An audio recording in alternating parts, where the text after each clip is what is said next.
लोग तरह तरह की प्रेत बाधा से परेशान हैं, तरह तरह के तंत्र बंधनों से परेशान हैं। बुद्धि का बंधन, कर्म का बंधन यानी कि व्यापार का बंधन, कुल और देवी देवताओं का बंधन, पितरों का बंधन, ऐसे तमाम प्रकार के तंत्र बंधन होते हैं जिससे लोग पीड़ित रहते हैं।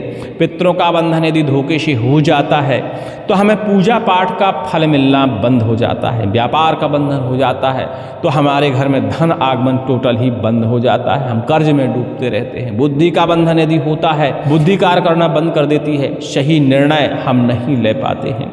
आज हम नारसिंह महाराज का एक सहस्त्र बंधन खोल या 84 बंधन खोल मंत्र है जिसका विधि विधान अपने इस वीडियो में बताने वाले हैं। गुप्त नवरात्रि चल रही है, बहुत जल्दी ही चैत्र नवरात्रि आएगी। ऐसे समय में इस मंत्र की साधना करके आप अपने समस्त प्रकार के तंत्र बंधनों को काट सकते हैं। नारसिंह महाराज बड़े ही उग्रदेव माने जाते हैं। जब इनका चक्र चलता है तो ना तो भूत प्रेत बचते हैं, ना राक्षस शक्तियां बचती हैं, ना ही शत्रु बचते हैं। समस्त प्रकार की बाधाओं का अंत होता है और इस मंत्र के प्रभाव से समस्त प्रकार के बंधन कट जाते हैं। यह मंत्र हमने कई बार अपने चैनलों पर श्रवण कराने के लिए उपलब्ध कराया है, कई बार इसका विधि विधान भी बताया है, लेकिन कुछ साधकों ने कहा कि इस मंत्र को दोबारा से वो श्रवण करना चाहते हैं और इसका विधि विधान भी जानना चाहते हैं, इसीलिए हमने यह वीडियो दोबारा आपके सामने प्रेषित किया है। इस मंत्र की यदि आप साधना करते हैं तो निश्चित ही मानिए हर प्रकार के तंत्र बंधनों से मुक्ति मिल जाती है। यह मंत्र सुनने मात्र से भी प्रभाव दिखाता है। जो लोग तंत्र मंत्र बाधा से परेशान हैं, भूत प्रेत पिशाच की बाधा से परेशान है, शत्रु के द्वारा किए गए किसी प्रकार के टोना टोटका से परेशान है, तो इस मंत्र को लगातार यदि वो श्रवण करते हैं तो 10 से 5% आराम उन्हें तत्काल ही मिलने लगता है। लगातार मंत्र को यदि श्रवण करते रहते हैं तो धीरे धीरे बाधाओं का हरण होता है, लेकिन मंत्र को श्रवण करने से बहुत धीरे धीरे ही बाधाओं का हरण होता है। वहीं मंत्र को यदि हम सिद्ध करते हैं, मंत्र की शक्ति को जागृत करते हैं तो एक ही बार पाठन की आवश्यकता पड़ती है और हर प्रकार की तंत्र बाधा का शमन होता है, हर प्रकार के बंधनों से मुक्ति मिलती है, हर प्रकार की भूत प्रेत बाधा, टोना टोटका की बाधा दूर हो जाती है। यह मंत्र हमने श्रवण कराने के लिए भी उपलब्ध कराया है। डिस्क्रिप्शन में सबसे ऊपर ही लिंक है, उस लिंक पर क्लिक करके इस मंत्र को आप लगातार श्रवण करके इस मंत्र की शक्ति का अनुभव कर सकते हैं। जो लोग साधना सिद्धि नहीं कर सकते, जब तक नहीं कर सकते, ऐसे लोग इस मंत्र को श्रवण करते हुए ही लाभ लें। तो डिस्क्रिप्शन चेक कर लीजिएगा, जहाँ यह मंत्र आपको लगातार सास और बुंदेलखंडी स्वर में आपको सुनने के लिए मिल जाएगा। चलिए जानते हैं इस मंत्र को सिद्ध करने का विधान। गुप्त नवरात्रि, नवरात्रि या कहा जाए साल की चारों नवरात्रियों में इस मंत्र की आप साधना कर सकते हैं। नारसिंह जयंती के दिन, दीपावली में, डिठौनी एकादशी में, ऐसे समय में इस मंत्र की साधना विशेष मानी जाती है। हाँ, बस नवरात्रि में थोड़ी सी सहूलियत होती है कि इस मंत्र को हम डिवाइड करके सिद्ध कर सकते हैं, ठीक है, क्योंकि 11 माला 21 माला करने का विधान रहता है। तो एक दिन में यदि हम नहीं कर पाते तो 1 से 2 दिन तक में से हम कर सकते हैं। नवरात्रों में बस यही फायदा होता है। बाकी समय में यदि आप करते हैं तो एक ही आसन में संपूर्ण मालाओं का हमें पाठन करना पड़ता है, जापन करना पड़ता है और संपूर्ण विधि विधान एक ही बार में हमें करना पड़ता है। नवरात्रि में यदि इस मंत्र की हम साधना करें तो हमें कम से कम 21 माला से जपने का प्रयास करना चाहिए। आम समय में जैसे दीपावली है, डिठौनी एकादशी है, नारसिंह जयंती है, इस समय में यदि हम 11 माला भी जाप कर पाते हैं तो इतना ही बहुत हो जाता है इस मंत्र की शक्ति को जागृत करने के लिए। जब भी आपको साधना करनी हो, नारसिंह महाराज का एक चित्र स्थापित कर लीजिए। भगवान नारसिंह को पीले वस्त्र आपको अर्पण करना है। पहले तो स्नान ध्यान करा दीजिए, तिलक करिए, वस्त्र अर्पण करिए, धूप दीप नैवेद्य अर्पण करिए। जो पूड़ियाँ आपको बनानी है, अठवाइयाँ बनानी है, उसमें थोड़ा सा हल्दी का उपयोग करिए और हल्दी वाली पूड़ी भगवान को चढ़ाइए। मीठी वाली पूड़ी भी आप भगवान को अर्पण कर सकते हैं। फल फलाहार, धूप दीप नैवेद्य के साथ भगवान का बढ़िया से पूजन करिए। स्वयं भी प्रयास करिए कि पीले वस्त्रों का धारण कर पाएँ, पीला आसन ग्रहण करिए। हल्दी की माला, कमलगट्टे की माला, चंदन की माला का आप जाप करने में प्रयोग कर सकते हैं। एक ज्योति जला दीजिए जिसके तेल में आपको हल्दी का उपयोग करना है, थोड़ी सी हल्दी उसमें आप डाल दीजिए। भगवान नारसिंह के सामने बैठकर भगवान से प्रार्थना करिए। हम कलियुगी प्राणी हैं, पूजा भक्ति विधि विधान कुछ नहीं जानते महाराज, जो भी हम करने जा रहे हैं इसे स्वीकार करें। आशीर्वाद स्वरूप, फल स्वरूप हमारे इन शब्दों में सिद्धि दें, शक्ति दें, हमारे शरीर को शक्ति दें। हमारे घर की बाधाओं का हरण हो, परोपकार में इस मंत्र का यदि हम प्रयोग करें तो उसकी भी बाधाओं का हरण हो, ताकि हमें पुण्य की प्राप्ति हो। इस तरह प्रार्थना करते हुए माला का शुद्धिकरण करिए। नारसिंह कवच आपके गले में होना चाहिए, मंत्र दीक्षा आपको लेनी चाहिए, इसके बाद ही आपको साधना करनी है, ये निश्चित ही मान लीजिए। माला अपने हाथ में लेकर इसी मंत्र का आपको जापन करना है। कम से कम 11 माला जाप करना है। लेकिन आप चाहते हैं कि आपको अधिक ऊर्जा चाहिए, मंत्र में अधिक शक्ति चाहिए, तो इसकी 21 से 51 माला तक आप कर सकते हैं। चाहे तो एक आसन में कर लीजिए, लेकिन नवरात्रि में कर रहे हैं तो डिवाइड करके कर सकते हैं, 1 से लेकर 3 दिनों में, या चाहे तो 9 दिनों में भी आप कर सकते हैं। 9 दिन लगातार इसकी मालाओं का आप जाप कर सकते हैं, जिससे भी मंत्र की जागृति हो जाती है। ठीक है, तो यदि आम समय में कर रहे हैं या नवरात्रि में भी कर रहे हो, आपको 11 माला करना है, तो 11 माला पे आपको 1 माला होम हवन करना है। ठीक है, बाकी समय में जितना भी जाप करें, संख्या जितनी भी बढ़ाएं, हर 11 माला के बाद आपको 1 हवन का विधान बनाना है। ठीक है, तो इतना आपको करना है। इतने में ही यह मंत्र सिद्ध हो जाता है। नारसिंह महाराज को फल फलाहार अर्पण करिए। हवन करने के बाद भगवान से क्षमा प्रार्थना करिए, महाराज हमसे जो भूल चूक हुई हो उसे क्षमा किया जाए। अपने शब्दों में बढ़िया से प्रार्थना कर लीजिए। शांति मंत्र आता है तो शांति मंत्र का पाठन कर लीजिए। पान, सुपारी, बताशा, नारियल, ये सारी सामग्री आपको अर्पण करना ही करना है।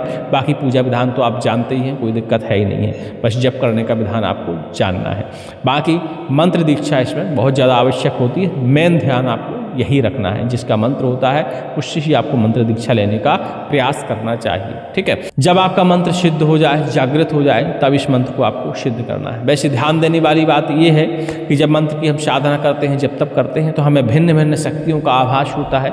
हमारे आसपास ऐसा प्रतीत होता है कि कोई साया है या हमें कोई स्पर्श करने का प्रयास कर रहा है, हमारे आसपास कोई बैठा है, ऐसे अनुभव प्रकट होते हैं। तो इन सब अनुभवों से हमें आपको डरने की, घबराने की जरूरत नहीं है। यदि आपने कवच पहन रखा है, आसन बंधन और घेरा बंधन का प्रयोग किया है, तो आपको इन सब से भय खाने की बिल्कुल भी ज़रूरत नहीं है। क्योंकि अक्सर देखा जाता है जब हम किसी इष्ट की साधना करते हैं तो उसके गण पहले आ जाते हैं, जिनकी शक्तियों का हमें आभास होने लगता है। फिर भी इस मंत्र की जब आप साधना करते हैं तो शरीर में रोए तन्न आते हैं, घबराहट भी हो सकती है, बेचैनी हो सकती है। तो इन सब चीज़ों से भी परेशान होने की बिल्कुल भी आवश्यकता नहीं है। जिस दिन भी साधना करना हो उस दिन व्रत रहना अनिवार्य है, तो इस चीज़ का आपको विशेष ध्यान देना है। उम्मीद करते हैं विधि विधान तो आप समझ गए होंगे। बाकी विस्तार से विधि विधान हम पहले भी उपलब्ध करा चुके हैं। जिन्होंने पुराने वीडियो हमारे देखे हैं तो विधि विधान अच्छे से समझ गए होंगे, और जिन्होंने साधना करी होगी वो लोग इस मंत्र की शक्ति से भली भांति परिचित होंगे। चलिए, आप जानते हैं इस मंत्र का हमें प्रयोग कैसे करना है। सर्वप्रथम चलते हैं व्यापार का बंधन, क्योंकि जब तक धन हमारे पास नहीं होता, धन आगमन हमारा बंद होता है, तो सारे कार्यों में ही रुकावट होती है। हमें बीमारी का इलाज कराना है तो धन चाहिए, पूजा पाठ करना है तो सामग्री के लिए धन चाहिए, व्यापार करना है तो धन चाहिए, मतलब वस्त्र चाहिए, कपड़े चाहिए, खाना पीना चाहिए, हर चीज़ में धन की आवश्यकता होती है। धन के बिना इस जीवन में कुछ भी नहीं है इस कराल काल कलयुग में।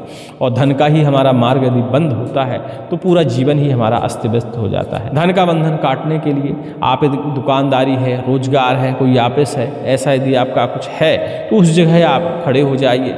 आपका वहाँ दरवाज़ा तो हो गई, तो दरवाजे पे बढ़िया एक धागा आप बांध दीजिए। इस छोर से लेके उस छोर तक आपको एक धागा बांधना चाहिए। नारसिंह महाराज का यह मंत्र पाठन करना चाहिए। एक नींबू लेना चाहिए, नींबू को 7 बार उतारा करना चाहिए। नींबू को काट कर आपको जमीन में नारसिंह महाराज का यही मंत्र पाठन करते हुए धार देना चाहिए। इसके बाद जो धागा आपने बांधा है, किसी तेज अस्त्र के सहारे उस धागे को इसी मंत्र को पाठन करते हुए काटना चाहिए। अपने गले के ऊपर भी नींबू घुमाकर आप इसी मंत्र के सहारे काटन कर सकते हैं। ऐसा करने से बंधन कट जाता है। जो धागा आपने काटा है तो ध्यान दीजिएगा, उस धागा को अरंडी के डंडे में अंदर घुसेड़ कर आपको उसे विसर्जन करना है। आप चाहें तो उस धागे को किसी नारसिंह महाराज के मंदिर में भी अर्पण कर सकते हैं। आप चाहें तो उस धागे को नदी में बहा सकते हैं, जमीन में भी डाल सकते हैं। ऐसा करने से किसी भी प्रकार का बंधन कट जाता है। इसके अलावा नारसिंह महाराज के नाम की आपको 5 से 11 आहुतियाँ देनी चाहिए इसी मंत्र का पाठन करते हुए, और नींबू उतार कर आपको काटना चाहिए। ऐसा करने से बंधन टूट जाते हैं। शरीर पर, बुद्धि पर किसी प्रकार का बंधन लगा हो तो यही प्रक्रिया आप शरीर के साथ भी अपना सकते हैं। शरीर के ऊपर इसी मंत्र का पाठन करते हुए नींबू का आपको उतारा करना है। चाहे तो नारसिंह महाराज के श्रृंगार का भी उतारा कर सकते हैं, जिसमें मीठी वाली पूड़ी, हल्दी वाली पूड़ी, फल फलाहार, नारियल और वस्त्र वगैरह होने चाहिए। सारी सामग्री शरीर के ऊपर इसी मंत्र का पाठन करते हुए आपको 7 बार उतारा करना चाहिए। और ये सारी सामग्री जो है आपको नारसिंह महाराज के या विष्णु भगवान के, श्री राम के, हनुमान जी महाराज के ऐसे मंदिर में आपको अर्पण कर देनी चाहिए। ऐसा करने से बुद्धि का बंधन कट जाता है। लेकिन बुद्धि बंधन काटने के लिए और भी उपाय हैं। शरीर के ऊपर आपको नींबू का उतारा तो करना ही है इसी मंत्र का पाठन करते हुए।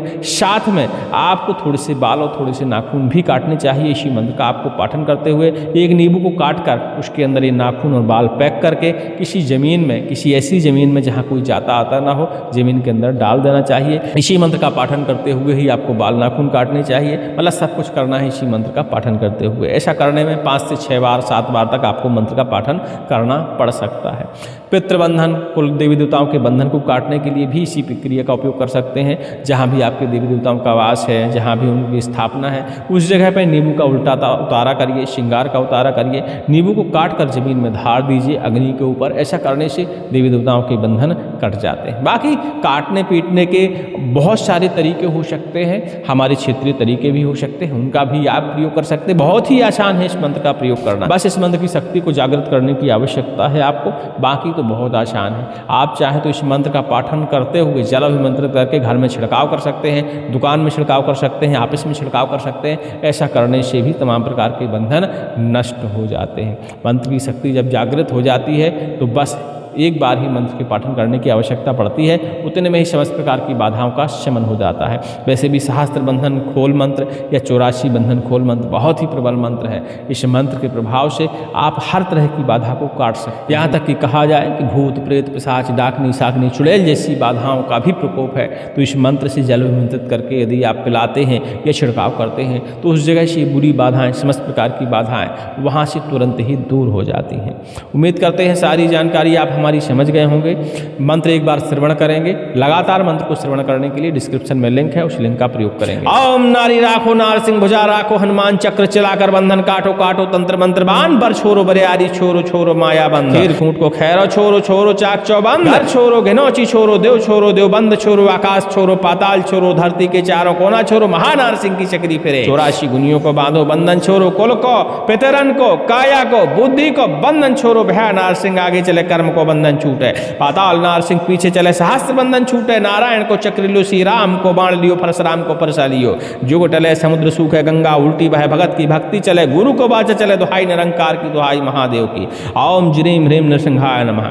सावन मंत्र कोई सा भी हो, यदि उसकी साधना आप करने वाले हैं तो उसके नीचे कोई ना कोई उसी इष्ट का आपको बीज मंत्र लगाना चाहिए। साधना करते समय, जप करते समय इष्ट का हमें ध्यान यहाँ बसाना चाहिए। कहते हैं जितना अच्छा ध्यान, जितना ज़्यादा जप, उतनी ज़्यादा सिद्धि और शक्ति मिलती है। सभी को जय श्री राम, जय नरसिंह महाराज की। अधिक जानकारी के लिए टेलीग्राम में आप संपर्क कर सकते हैं, जहाँ हमारा फ़ोन नंबर भी उपलब्ध हो जाएगा। उस नंबर पर आप कॉल कर सकते हैं 11 बजे से लेकर 2 बजे के बीच में। सभी को जय श्री राम, जय हनुमान जी महाराज की।